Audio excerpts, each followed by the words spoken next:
Hi friend, তোমার সাথে একটা সাদা ম্যাগি নর্মাল বাড়িতে ঘরোয়া যে রান্না হয় সেই রান্নাই তোমাদের সাথে শেয়ার করছি। দেখলে টমেটো, পেঁয়াজ কুচি, শুকনো লঙ্কা ফোড়ন দিয়ে দিচ্ছি, তারপরে এই যে আলুটা সেদ্ধ দিলাম।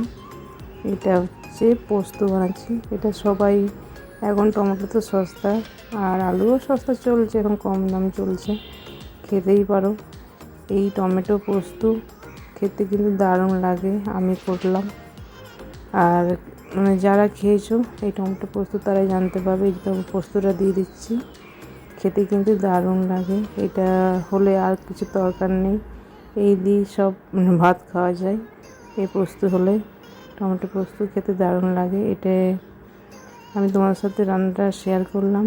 আর তোমরা বাড়িতে আমার রান্না দেখে তোমাদেরও খাওয়ার দিতে ইচ্ছায় তোমরাও বানিয়ে বাড়িতে খেতে পারো। এটা এত সুন্দর রান্নাটা, মানে ছোটোর থেকে আমরাও খেয়ে আসছি, সত্যি জন্য আমিও করি এটা। পোস্ত যখন করলে এটা টমেটো পোস্ত, এখন টমেটো সস্তা এই জন্য করলাম। এই কাঁচা তেল দিয়ে দিলাম, তারপর ছড়িয়ে দিলাম, খেতে কিন্তু দারুণ হয় সেরকম।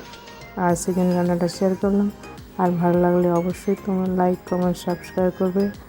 আর সবাই তোমরাও করে খাও, পোস্ত বলে কথা, খেতে কিন্তু দারুণ হয়। যারা বাঙালি তারা তো জানোই কেমন পোস্ত খেতে হয়, সেই জন্য বললাম, আমিও করলাম। সবাই ভালো থেকো, বাই বাই।